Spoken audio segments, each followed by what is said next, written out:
بسم اللہ الرحمن الرحیم۔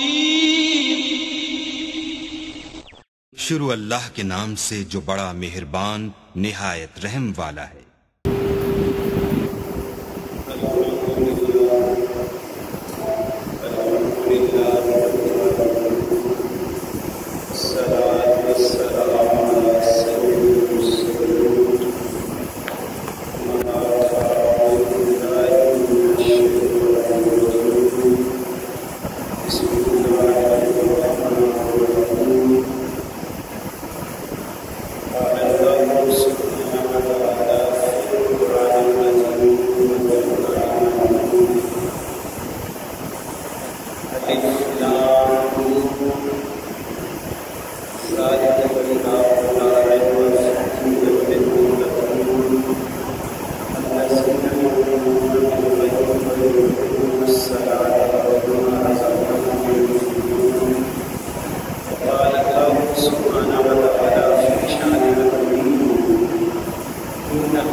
ایک مرتبہ پھر ہمیں جمعۃ المبارک کی بابرکت ترین گھڑیاں عطا فرمائیں۔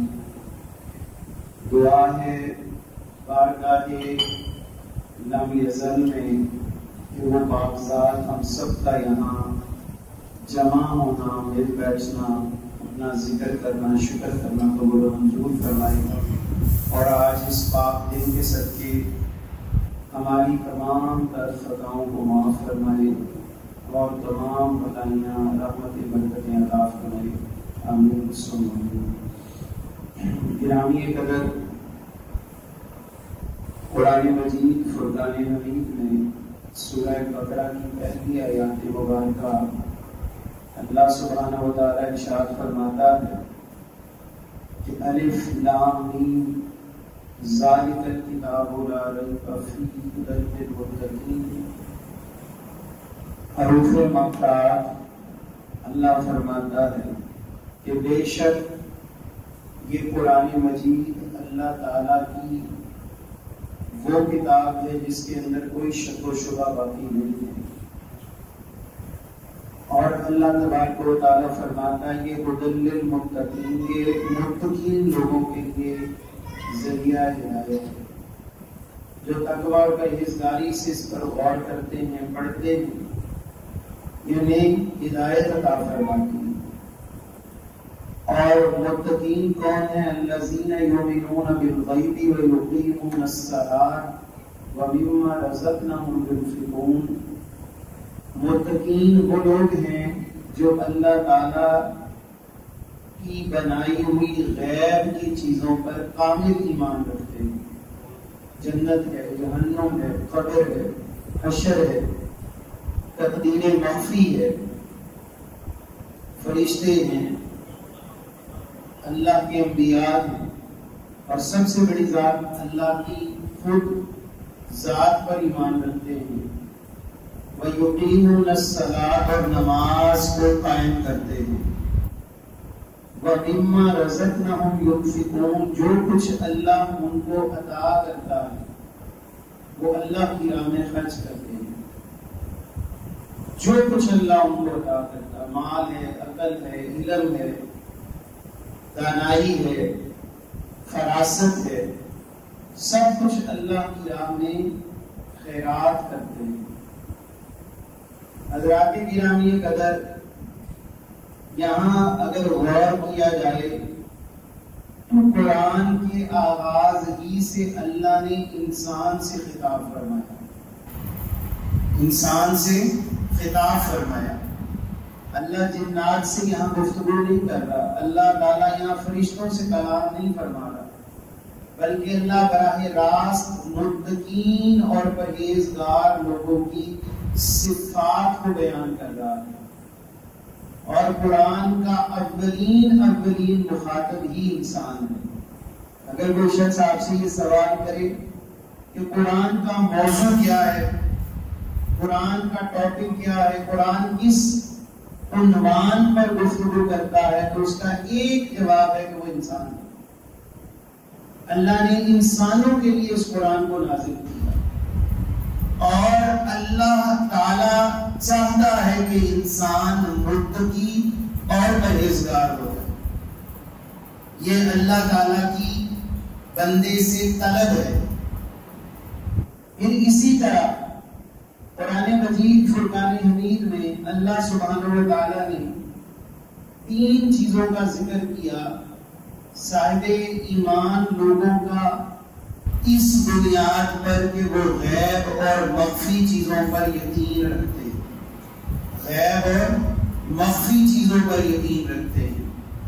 ابو جہل اور ابو لہب اور مشرکین عرب کے اندر سب سے بدترین عادت یہ تھی کہ وہ نبی علیہ السلام کی موجودگی میں ان کے خصائل و خواص کو جاننے کے باوجود ان کی آخری حدوں کو سمجھنے کے باوجود بھی وہ حضور علیہ السلام پر یقین نہیں رکھتے۔ اس کی وجہ یہ تھی کہ اصل میں ان کا اللہ پر یقین نہیں تھا۔ کفر اور شرک اور ظلمت نے ان کے دلوں کو گندا کر رکھا تھا، اور یہ وہ بدترین عادات ہیں جن کا اللہ تعالیٰ نے کفار کے ساتھ اور منافقین کے ساتھ ان عادات کا ذکر قرآن کریم میں جگہ جگہ فرمایا کہ اللہ نے ان کو حضور کے معجزات عطا فرمائے۔ سب سے بڑا معجزہ یہ کہ ایک امی نبی کو اللہ نے قرآن کی فضیلت کے ساتھ مکہ المکرمہ کی گلیوں کے اندر بھیجا کہ وہاں سے ہدایت کا سلسلہ شروع کرے۔ قرآن وہ کتاب تھی کہ جس کا ایک حرف، ایک جملہ اللہ کا قیامت تک کھلا چیلنج ہے کہ تم اس کی مثل کو ایک جملہ لے آؤ، ایک حرف ہی لے آؤ، نہیں لا سکتے۔ پھر قرآن نے کہیں جا کر کہا سورت ہی لے آؤ، سورت بھی نہیں لا سکتے، کیونکہ قرآن اللہ کی کتاب ہے، لا ریب کتاب ہے، بلا شک و شبہ، بلا شک و شبہ۔ قرآن مجید فرقان حمید میں ہر وہ نشانی موجود ہے۔ مثال کے طور پر مثال ہے، قرآن پاک نے یہ بات فرمائی کہ مومنوں تم پر روزے فرض کیے گئے، تم پر روزے فرض کیے گئے، لیکن اگر تم بیمار ہو یا مسافر ہو تو تم اپنے روزوں کو چھوڑ سکتے ہو، بعد میں رکھ لیں۔ قرآن مجید فرقان حمید نے یہ بات فرما دی۔ اب ذرا اس پر غور کریں، اس پر غور کریں۔ بیمار ہونا اور سفر یہ دونوں علتیں ہیں، یہ دونوں کیا ہیں؟ علتیں ہیں، کمیاں ہیں۔ بندے کے اندر کسی چیز کی علت پیدا ہو جائے، کسی چیز کی کمی پیدا ہو جائے تو سفر اسی چیز کا نام ہے کہ وہ اپنے گھر سے باہر نکل گیا، اب علت نہیں ہے، اب اس کے پاس وہ سہولیات نہیں، وہ معاملات نہیں جو گھر میں ہے، وہ جو سکون گھر کا ہے وہ نہیں ہے۔ قرآن نے یہ بات کہہ دی، لیکن غور کرنے والا جب اس پر غور کرتا ہے کہ جب قرآن اترا اس زمانے میں نہ ٹرینیں تھی، نہ بسیں تھی، نہ جہاز تھے، نہ کوئی اور تیز رفتار ذرائع آمد و رفت تھے، زیادہ سے زیادہ گدھے، گھوڑے، خچر، اونٹ، ان پر سفر ہوتا تھا، پیدل سفر ہوتا تھا، بحری سفر ہوتا تھا، اس کے علاوہ کوئی سفر کی صورتحال موجود نہیں تھی، کوئی آمد و رفت کا ذریعہ موجود نہیں تھا۔ تو اس میں اللہ یہ فرما سکتا تھا کہ بھائی جب تم روزے کی حالت میں ہو تو سفر کر رہے ہو تو روزہ چھوڑو تو بات ختم ہو گئی۔ ایسا نہیں ہے، اس کی حکمت یہی ختم نہیں ہوتی۔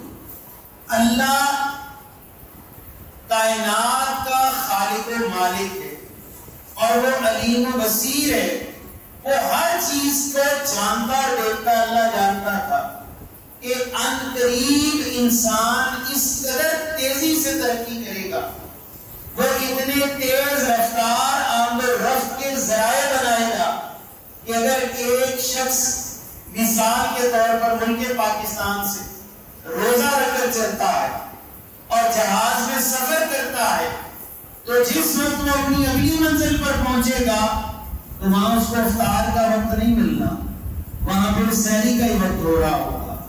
یہاں بھی وہ سحری کر کے چلا، جب اپنی منزل پر اترا تو 24 18 20 گھنٹے سفر کرنے کے باوجود سورج اور چاند کی رفتار کے فرق سے، وقت کے فرق کی وجہ سے اس کو سحر اور افطار کا وقت ایک نہیں ملے گا. اللہ جانتا تھا، اور اللہ نے اسی لیے فرمایا کہ مسافر روزہ چھوڑ سکتا.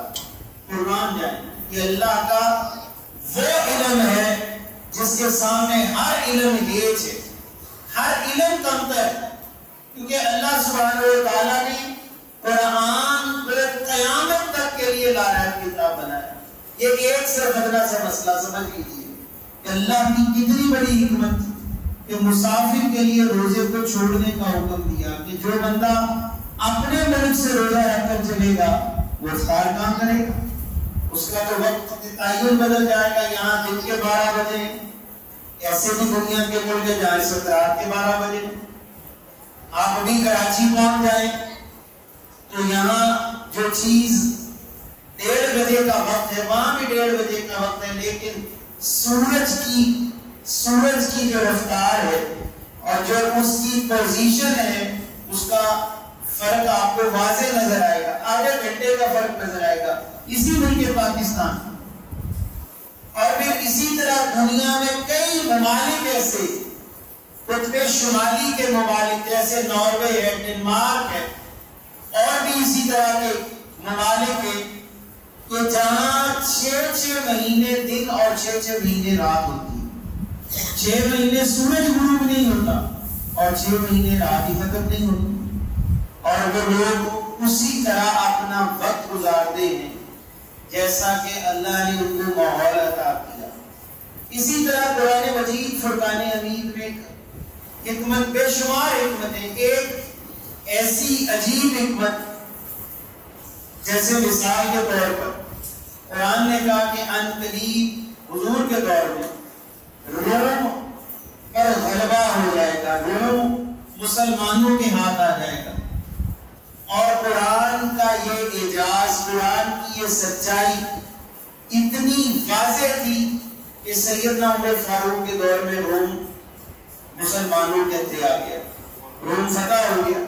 حضور کے زمانے کے تقریباً کوئی 15-20 سال کے دوران یہ واقعہ ہوا اور قرآن کی بات سچ ہو گئی. اسی طرح قرآن کی بے شمار سچائی، جیسے قرآن نے سورہ رحمان میں کہا کہ تم وہ 2 دریا نہیں دیکھتے جو آپس میں جن کا پانی اکٹھا نہیں ہوتا، وہ 2 سمندر جو ترکی اور یورپ کے درمیان قریب ترین سمندر ہیں، آج بھی 1400 سال گزرنے کے باوجود جب قرآن کو یہودی ملاح نے پڑھا، جو بہت بڑا ملاح تھا، اس نے جب قرآن کا مطالعہ کیا اور قرآن کو پڑھتے پڑھتے یہاں پہنچا کہ وہ 2 سمندر جو کبھی آپس میں نہیں مل سکتے، کیا تم اللہ کی ان قدرتوں کو، شاہکار چیزوں کو انکار کے ساتھ دیکھ سکتے ہو؟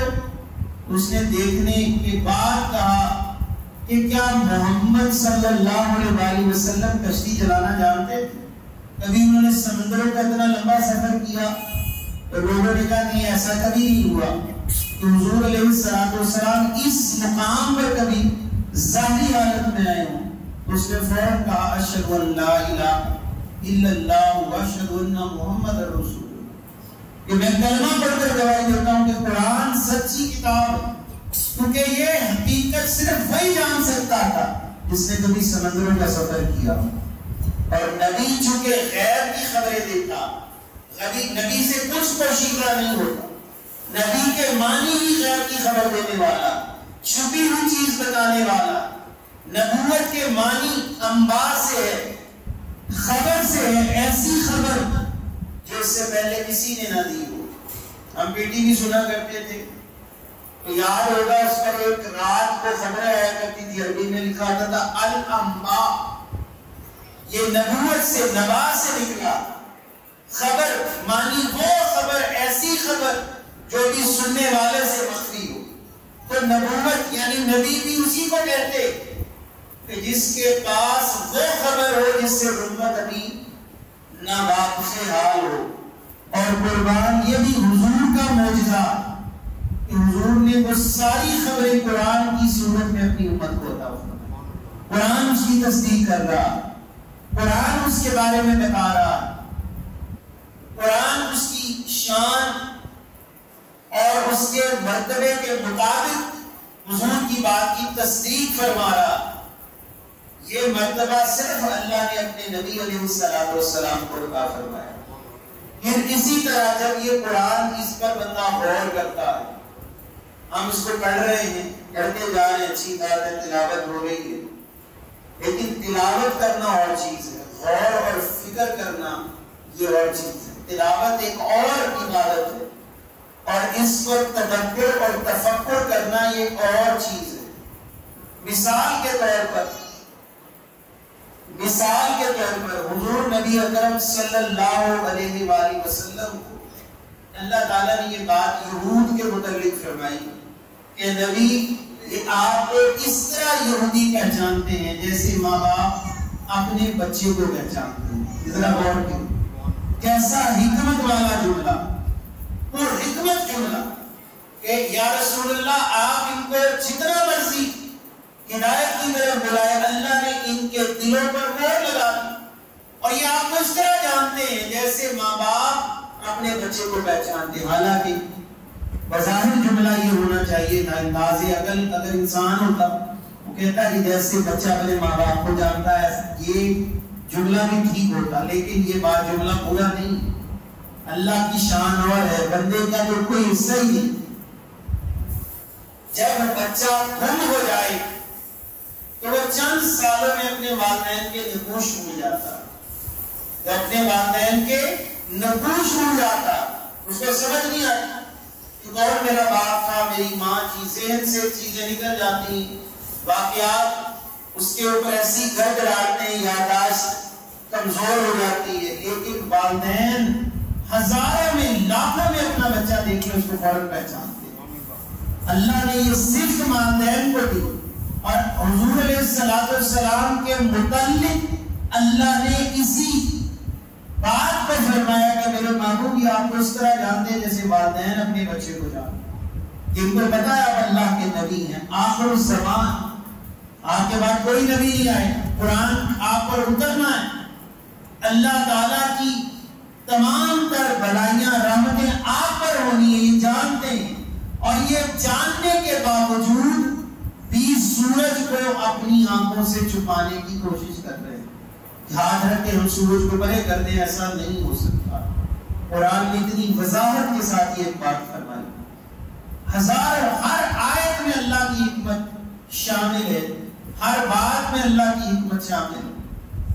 اور پھر اسی طرح قرآن مجید فرقان حمید میں اللہ سبحانہ و تعالیٰ نے جہاں جہاں اپنے محبوب علیہ السلام کی شان و عظمت کو بیان کیا، اپنے محبوب کی امت کی شان و عظمت کو بیان کیا، اللہ نے پچھلی امتوں کا ذکر بھی رکھا۔ یہ بھی قرآن کی بڑی حکمت ہے، کیونکہ جو لوگ پہلی امتوں سے تعلق رکھتے تھے اگر قرآن ان کا ذکر نہ کرتا تو وہ یہ بات اعتراض کے طور پر کرتے کہ ہمارا تو ذکر ہی کہیں نہیں، ابراہیم علیہ السلام کا تو ذکر ہی کوئی نہیں، موسیٰ کا ذکر کوئی نہیں، عیسیٰ کا ذکر کوئی نہیں، پچھلی امتوں کا ذکر ہی کوئی نہیں۔ اللہ نے ان کا ذکر اپنے محبوب کے ذکر سے بھی زیادہ کیا، اور اصل میں ان کا ذکر بھی حضور کا ذکر ہی تھا۔ سمجھ رہے بات؟ ان کا ذکر بھی حضور کا ذکر تھا۔ مثلا مصر کا ذکر سب سے زیادہ قرآن کریم میں جس جگہ کا ذکر ہوا وہ مصر ہے، اور مصر کیا جگہ ہے؟ جہاں سے 70,000 انبیاء اللہ تعالیٰ نے جس قوم کے اوپر بھیجے، مابعوث فرمائے، اللہ نے سب سے زیادہ اس جگہ کا ذکر کیا۔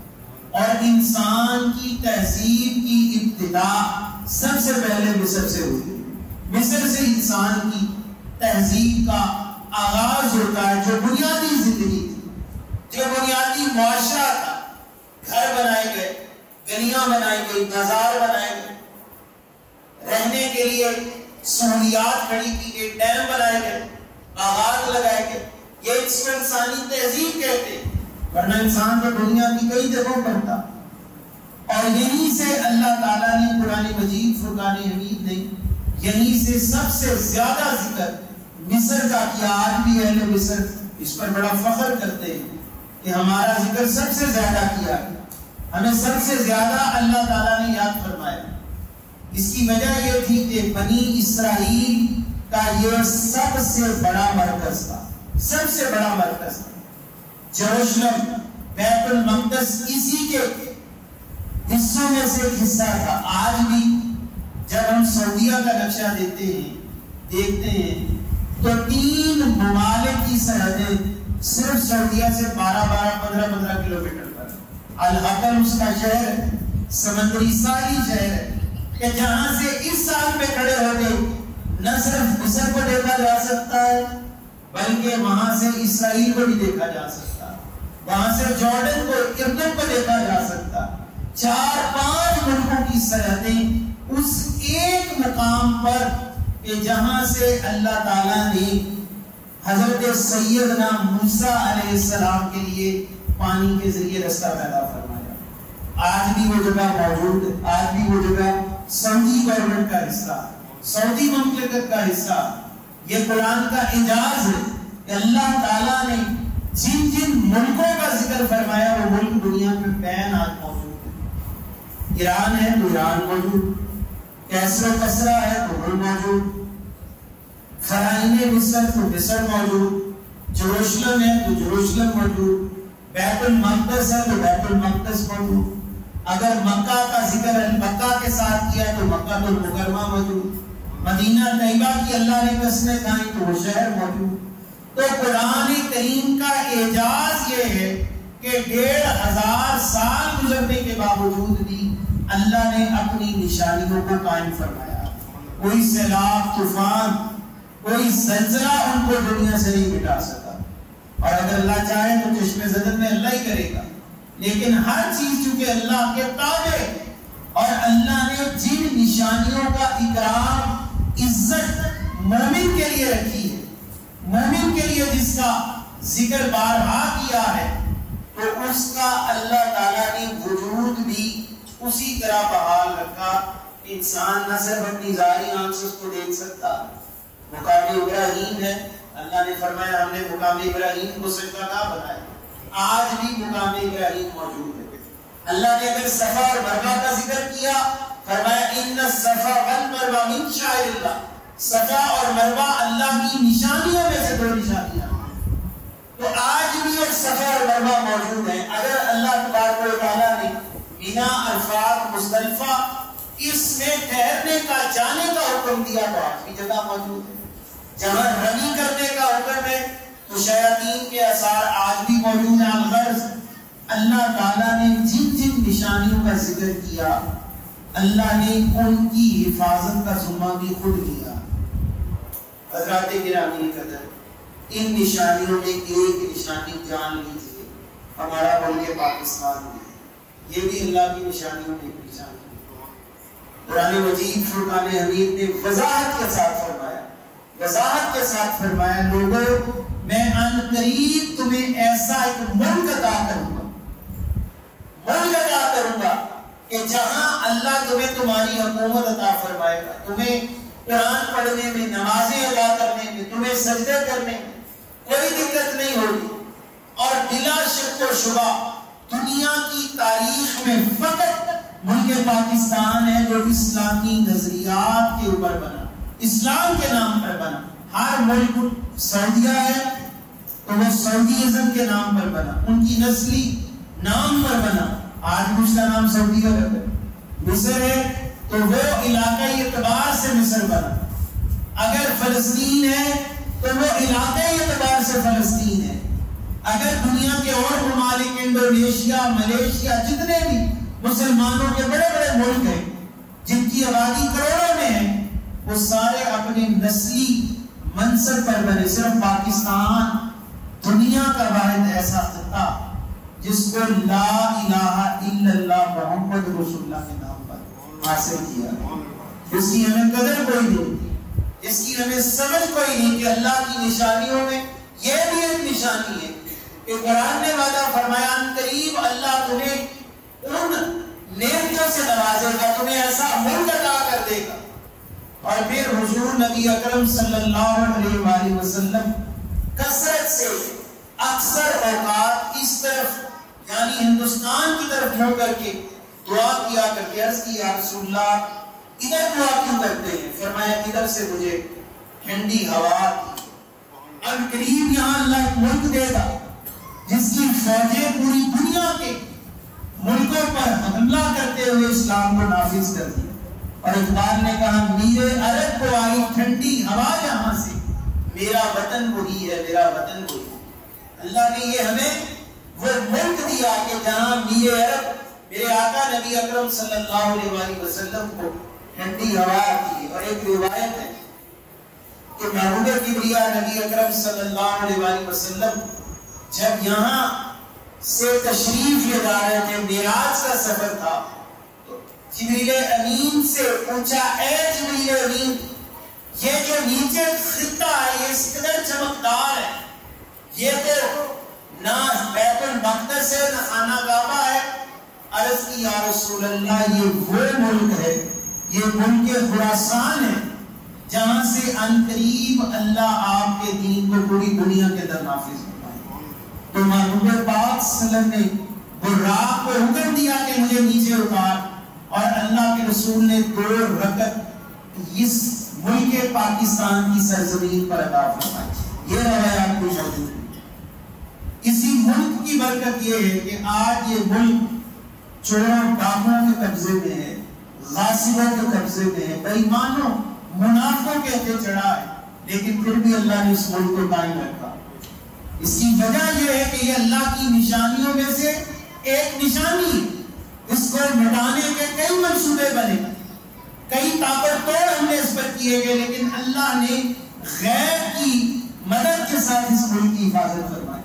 اللہ نے اسی ملک کے اندر غیور لوگوں کو وہ طاقت دی جنہوں نے اس ملک کو بچانے میں اپنا کردار ادا کیا، اور آج بھی وہ اس کو بچانے میں اپنا کردار ادا کر رہے ہیں۔ ابھی حال ہی میں ایک تھوڑا ہی عرصہ گزرا، ڈاکٹر بشیر الدین، یہ پاکستان کا ایک اٹامک سائنسدان تھا، ابھی بھی ہے۔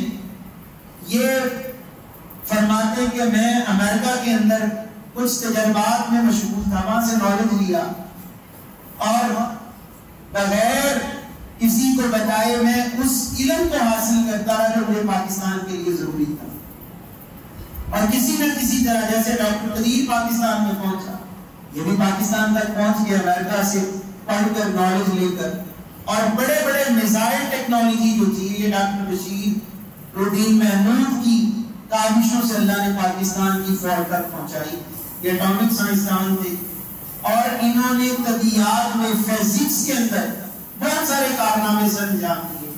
کئی بار ان کا نام نوبل انعام کے لیے منتخب ہوا، لیکن مسلمان ہونے کی وجہ سے نہیں دیا گیا۔ یہ فرماتے ہیں کہ میں اللہ کے رسول صلی اللہ علیہ وآلہ وسلم کے در کی زیارت کے لیے مدینہ طیبہ گیا، پہلے مکہ عمرہ کیا، اور دل کی خواہش تھی کہ زیادہ دن حضور کے شہر میں گزاروں جن کے صدقے سے اللہ نے مجھے اس سے یہ کام دیا۔ پرانی بات ہے، آپ فرماتے ہیں کہ میں جب مدینہ طیبہ گیا تو مجھے کسی ہوٹل میں جگہ نہیں ملی۔ اس وقت نئے نئے ہوٹل بنے تھے، اتنا شہر وسیع نہیں تھا، جدید سہولیات نہیں تھی، تو پاکستان ہاؤس کے نام سے وہاں سفارت خانے کا ایک آفس تھا، اس میں جا کر کہا میں نے درخواست دے دی تو انہوں نے انکار کر دیا۔ یہ نہیں بتایا کہ میں سائنسدان ہوں، میرا یہ ڈیزگنیشن ہے، ہر چیز مخفی ہوتی، بس ایک عام آدمی کی طرح گئے۔ تو فرماتے میں تھوڑا پریشان ہوا کہ آج رات کیسے گزرے گی، میں اسی حالت میں وہاں کرسی پر بیٹھا تھا کہ ایک شخص آیا، اس نے بڑے ادب سے مجھ سے میرا نام پوچھا، میرے کپڑے میرا بیگ اٹھایا اور کہا چلیے آپ کو آپ کے میزبان نے یاد کیا۔ کہا میں حیران ہو گیا، یہ کون ہے جو مجھے یہاں جانتا؟ آپ فرماتے ہیں اس کے پیچھے پیچھے چلا اور خوبصورت ترین گھر میں لے کر مجھے داخل ہوا، اور ایسا عالیشان گھر مدینہ طیبہ میں دیکھ کے حیران ہوا۔ اس نے کہا یہ پورا گھر آپ کی ملکیت ہے، جتنا دن رہنا چاہیں رہیں، اور 24 گھنٹے آپ کے لیے خدام موجود ہے۔ تو میں نے کہا تمہیں کس بادشاہ نے بھیجا، کس وزیر نے بھیجا؟ تو اس نے رو کر عرض کی مجھ سے سوال نہ کریں، مجھ سے اس بات کا نہ پوچھیں، بس آپ رہیں، عبادات کریں اور جس مقام پر جائیں میرے لیے ضرور دعا کریں۔ کہا میں اس کے پیچھے پڑ گیا، نہیں مجھے بتاؤ۔ ایک دن گزرا، 2 دن گزرا، جب تیسرا دن آیا تو میں نے کہا کہ میں نہیں جانے دوں گا، مجھے بتاؤ میرا میزبان کون ہے؟ تو اس نے گنبد خضرا کی طرف انگلی کی، کہا وہ آپ کے میزبان ہیں۔ ان کا حکم تھا کہ ایک ایسا سائنسدان پاکستان سے آیا جو ہمارے ملک کے لیے، ہمارے کلمے کے لیے ایسے ہتھیار بنا رہا کہ اس کے ہتھیاروں سے ہمارا ملک پاکستان محفوظ ہو گیا، اور وہ ہمارے شہر میں آئے، تکلیف ہے یہ ہمیں گوارا نہیں، اس کو ہمارے حکم پر اپنے بہترین گھر میں ٹھہراؤ، اور جتنے دن وہ رہیں ان کے پاس اعلیٰ ترین غذائیں پہنچنی چاہیے، اعلیٰ ترین نعمتیں ان کو پہنچاؤ، اور وہ جو چیز طلب کریں ادب کے ساتھ ان کو پیش کرو۔ تو بشیر الدین محمود کہتے ہیں میں وہیں گر گیا، سجدہ ریز ہو گیا۔ میں نے کہا یا رسول اللہ ہم زندہ، واللہ ہم زندہ، آپ دیکھتے بھی ہیں، سنتے بھی ہیں، جانتے بھی ہیں، اور یا رسول اللہ آپ اپنے ہر امتی کی خبر بھی رکھتے ہیں۔ یہ کہہ کر فرمایا میں اس قابل نہیں رہا کہ میں حضور کے شہر میں رہوں اور اپنے آپ کو حضور کا مہمان سمجھوں، میں تو گناہگار بدترین انسان ہوں جس سے ہزاروں گناہ ہوئے، اور کملی والے کی شان یہ ہے وہ اپنی رحمت سے مجھے اپنی مہمان نوازی عطا فرما رہے ہیں۔ تو گرامی قدر یہ ملک پاکستان، اس کے اوپر رسول پاک کا سایہ ہے، یہ ایسے ہی نہیں بنا، یہ اللہ کی نشانیوں میں سے نشانیاں، یہ ان کے لیے کہ جو اس کو جانتے تھے، انہوں نے صدیاں یہاں محنت کی۔ حضرت خواجہ نظام الدین اولیاء رحمت اللہ تعالیٰ نے جب ہندوستان دہلی میں داخل ہوتے تو لوگوں نے آپ سے پوچھا یہ کفر کہاں ہے، یہاں کا کافر ہی کافر ہے۔ فرمایا قریب ہم اپنے ایسے غلام اس ملک میں داخل کر دیں گے جن کے سینوں میں رسول پاک کا فیض ہوگا، چاروں طرف لوگوں کو کلمہ پڑھائیں گے، مسلمان کر دیں گے۔ فرمایا جب وہ مسلمان ہو جائیں گے تو پھر کیا ہوگا؟ فرمایا پھر اللہ ان کو ایک ملک عطا فرمائے گا، ملک عطا فرمائے گا۔ اسی لیے قائد اعظم رحمہ اللہ نے فرمایا تھا کہ پاکستان تو اسی دن بن گیا تھا جس دن پہلے شخص نے لا الہ الا اللہ محمد رسول اللہ کا کلمہ پڑھا۔ پاکستان کی تقسیم تو اسی دن ہو گئی۔ کلمے نے بتا دیا کہ ہندو مسلم دو قومیں، الگ الگ قومیں، ان کی شناخت ایک نہیں، ان کا مذہب ایک نہیں ہے، ان کی جہتیں ایک نہیں۔ اور آج تک دیکھیں کہ ہندوستان ہمارا کھلا دشمن ہے۔ پاکستان کو بنے 75 سال سے اوپر وقت ہونے جا رہا ہے۔ اگر قائد اعظم کی تقسیم کو غلط کہنے والے کانگریسی ملا جو کہتے تھے قائد اعظم نے پاکستان بنا کے بڑی غلطی کی، آج وہ ذرا کشمیر کی حالت دیکھیں، وہ دہلی کے مسلمانوں کی حالت دیکھیں، یو پی سی پی کے مسلمانوں کی، بہار کے مسلمانوں کی حالت دیکھیں۔ اور اس وقت حالت مسلمانوں کی یہ ہے کہ ایک مسلمان وہاں اپنی دکان چلانے کے لیے بھی محفوظ نہیں، اس کے پاس حالات و واقعات ایسے ہیں، ان کو نوکریوں سے نکالا جا رہا۔ لیکن افسوس ہمارے ملک پاکستان ایسے جاہلوں کی بھی کوئی کمی نہیں جو آج اپنے ملک کو گالی دینے میں انٹرنیٹ پہ بیٹھے گالیاں دے رہے ہیں، فوج کو دے رہے ہیں، ملک پاکستان کے اداروں کو گالیاں دے کے سمجھتے ہیں بڑا کام کر رہے ہیں، بڑے کرم خان ہیں۔ پاکستان اللہ تعالیٰ کی سب سے بڑی نعمت ہے، روئے زمین پر اللہ نے سے بہت بڑا کام لینا۔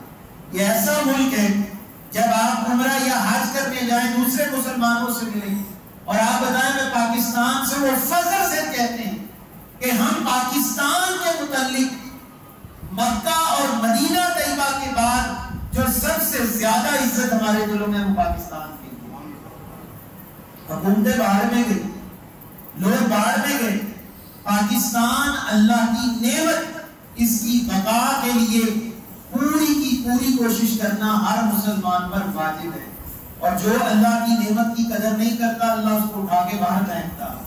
اللہ پاکستان کو نہ صرف قائم فرمائے گا بلکہ اللہ تعالیٰ اس ملک کی بقا کی فکر رکھنے والوں کو ہمیشہ ہمیشہ محفوظ کرے گا۔ یہ اللہ کا نظام جو اس ملک کے لیے مخلص، جنہوں نے اس ملک کو کوئی نقصان نہیں پہنچایا، جو اس ملک کی عوام کے لیے فکر میں ہیں اور وہ لوگ موجود ہیں، اللہ تعالیٰ قریب ان کو ظاہر کرے گا۔ یہ جتنے گندگی کے حالات ہیں قریب درست ہوں گے، اور انشاءاللہ 2025 کے بعد ملک پاکستان اس دائرہ کار میں داخل ہو جائے گا، اس دائرے میں چلا جائے گا جہاں سے پاکستان انقلاب کے اندر داخل ہوگا، اور ہم صبح کچھ اور دیکھیں گے اور پاکستان رات کو کچھ اور ہوگا، رات کو حالت اور ہوگی، صبح کچھ اور ہوگی۔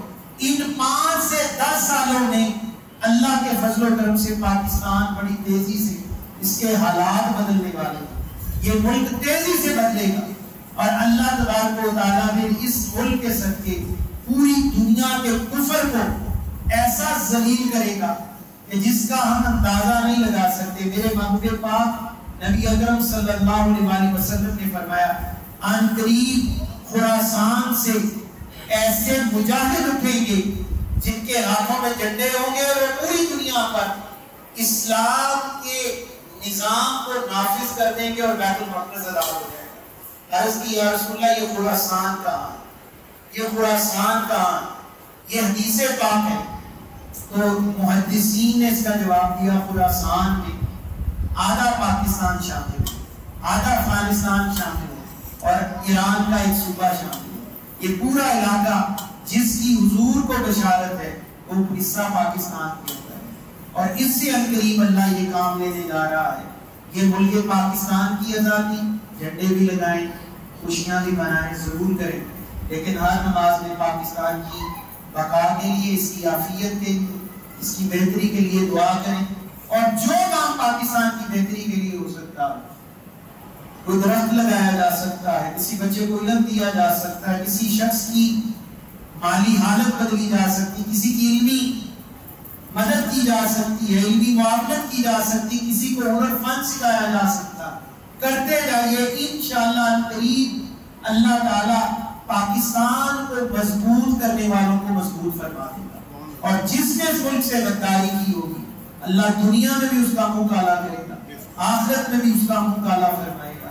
اور اللہ تعالیٰ نے یہ بندے عزیز جو لاکھوں ماں بہنوں بیٹیوں بزرگوں کی قربانیوں سے ہمیں ملا، جس کے لیے اتنی بڑی ہجرت کہ پوری دنیا میں آج تک تاریخ انسانی میں اتنی ہجرت نہیں ہوئی، کروڑوں لوگوں کی ہجرت صرف ایک خطے کی خاطر، جگہ وہاں بھی تھی، فصلیں وہاں بھی تھی، کاروبار لوگوں کے وہاں بھی تھے، لیکن وہاں لا الہ الا اللہ محمد رسول اللہ نے، وہاں نظام مصطفیٰ نہیں تھا جس کی خاطر اتنی بڑی ہجرت کی گئی، اور آج بھی اس کی ضرورت ہے۔ الحمدللہ پاکستان میں ہم آزاد ہیں، بے شمار مشکلات ہیں، مہنگائی ہے، بجلی ہے، لاقانونیت ہے، پریشانیاں ہیں، ان ساری چیزوں کا حل عوام میں ڈھونڈنا، لوگوں نے تلاش کرنا، اور جو کرتا جائے گا اللہ اس کی معاونت فرمائے گا۔ اللہ تبارک و تعالی ہم سب کو اجر عظیم عطا فرمائے، اللہ رب کریم سب کو حصہ وافر رحمت و برکتوں کا عطا فرمائے، اور اس مسجد کو اللہ تعالی قیامت شاد و آباد فرمائے۔ وما علینا الا البلاغ المبین۔